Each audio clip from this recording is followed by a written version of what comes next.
Every time I have reviewed a OnePlus phone, it always turns out the same. Great specs, but a flawed device in ways that keeps it from reaching superstar status. That pattern changes with the OnePlus Open, the company's first attempt at a foldable phone. The OnePlus Open should be a wake-up call for everyone. After spending nearly 3 weeks capturing portrait photos with the OnePlus Open's Hasselblad cameras and becoming acquainted with its open canvas multitasking, I have come to appreciate how it achieves so much for a first-generation foldable. For instance, it took Samsung effectively 5 tries to incorporate a gapless hinge design as it finally did with the Galaxy Z Fold 5. The OnePlus Open does that in all fill soup. I don't want to spill all the beans yet on how much this foldable has left an impression on me, but as you will watch my OnePlus Open review, it's the dark horse I didn't expect to like so much. Sure, there are still areas where the Open could improve, but this first effort has closed the gap in such a substantial way for notebook-style foldable phones. Not only is the OnePlus Open a best foldable phone contender, but it's also one of the best phones released this year as well. Ever since OnePlus partnered with Hasselblad to upgrade its cameras, the modules on the backs of its phones have gotten bigger and bigger. And while it's a bit of an eyesore, the Open's huge camera bump isn't without reason, as it holds a large 1 by 1.43-inch 64-megapixel Lightyear T808 main sensor from Sony with a new pixel architecture designed to increase the amount of light it can capture for even better nighttime photos. OnePlus claims it delivers the best image quality of any foldable available today. While I wouldn't go quite that far, its peaks are relatively close to what you can capture with a Pixel Fold. Photos are sharp and detailed. The one shortcomings is that OnePlus low light processing isn't quite as good as Google's night sight. But compared to the Z Fold 5, the Open's peak often had better dynamic range and less exaggerated sharpening. You also get a 48-megapixel ultra-wide camera that can also shoot macros and a 64-megapixel telephoto with a 3x optical zoom that goes up to a 6x lossless magnification. Once again, while that 3x zoom is every bit a match for the Z Fold 5's 3x telephoto cam, its 6x lossless just isn't quite as sharp as the 5x optical lens on the Pixel Fold. But that's not a big surprise because there still isn't a true replacement for high-quality glass.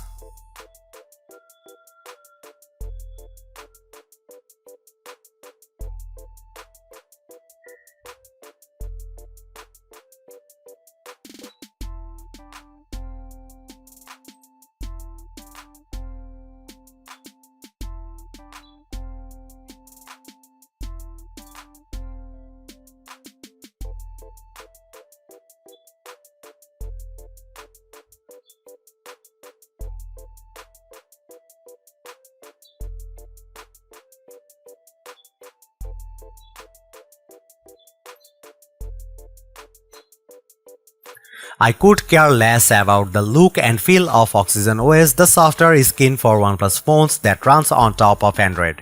It's functional at the very least and adopts most of the styling of vanilla Android without the fluff I see in other custom Android experiences. Instead, what draws me most about the Oxygen OS 13.2 running in the OnePlus Open is how it handles multitasking. It's the main hurdle that foldable phone makers have faced by trying to bridge the gap with their own implementations, because let's face it, these notebook-style foldable phones are essentially mini tablets. Open Canvas is the feature that OnePlus offers with multitasking, and after running many of my favorite apps, I think it's the best multitasking implementation I have seen in a foldable phone to date. That's because it can simultaneously run 3 apps regardless or not if they are optimized for the larger mini screen. For the most part, it's similar to how the Galaxy Z Fold 5 and Pixel Fold handle multitasking by dragging and dropping new apps onto the screen, but it's the way Open Canvas handles showing them on screen that's different and unique. Most apps will display in their usual vertical format, but I like how apps that are optimized for full screen mode are kept in full screen. That's because this canvas dynamically lets me switch my view with full screen apps shifting around to the main screen as I click on them. This is without a doubt the best multitasking experience I have checked out in any foldable phone, but it's also great knowing that I can save up to 9 multi-app presets for extreme multitasking. For example, I set one preset to run Instagram, Gmail and YouTube as a group, then another separate preset for Chrome, Twitter and Age of Origin. These presets remain in the phone's memory, so if I use the task switch menu to move to another app, they will remain accessible. I can't tell you enough how this implementation makes me more productive, but more so when it also features other multitasking capabilities such as the ability to drop and drag content from one app to another. I can have Gmail and the Photos app running side by side, then quickly use a drop and drag gesture to add a photo into an email I'm composing in Gmail. Another surprising treat I didn't expect to find with the OnePlus Open is its video out function via USB-C. The Pixel Fold can't do this, while the Galaxy Z Fold 5 has it, and more with Samsung DeX. While the OnePlus Open's version doesn't have the same utility that I like about Samsung DeX, this straight video out screen mirroring feature is still a nice addition for OnePlus phone. At the very least, I am able to connect it to a monitor and pair my mouse or keyboard combo for what's effectively a desktop PC replacement. In true flagship fashion, the OnePlus Open is armed with a Snapdragon 8 Gen 2 chip, which is also what powers the Galaxy Z Fold 5. Strangely, the OnePlus Open delivers weaker result in Geekbench with scores 1087 and 4203 in its single and multi-core tests.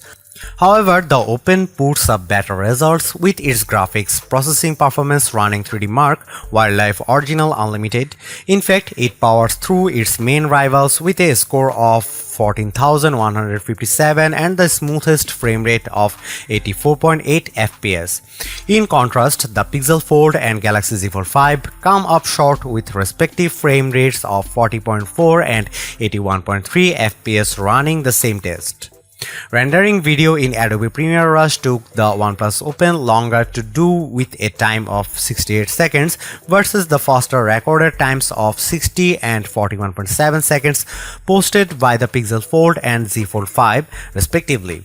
Despite these nuances, the Open is responsive with everything I threw at it, including some heavy sessions playing Age of Origins while moving back and forth with Instagram.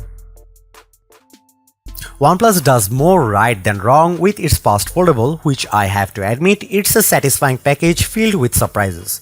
Considering that this is the company's first attempt at a foldable phone, OnePlus hit the mark with a premium design that feels and looks more polished than the Pixel Fold and Galaxy Z Fold 5. There is no denying that OnePlus locked down a premium design, but I think it's even more important to stress how it perfected the multitasking experience with Open Canvas. Fundamentally, it is very similar to what Google and Samsung implements in its foldables, but the extra step of how the screen dynamically adapts to fit 3 apps simultaneously is impressive.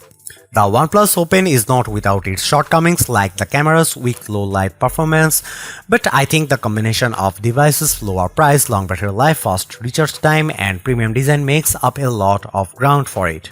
On top of that, it also helps when OnePlus is offering its special $200 trade-in credit for the life of the phone, which effectively keeps the cost at $1,500. There is no other notebook-style foldable phone that impressed me more this year than this one. Thanks for watching. See you in the next one.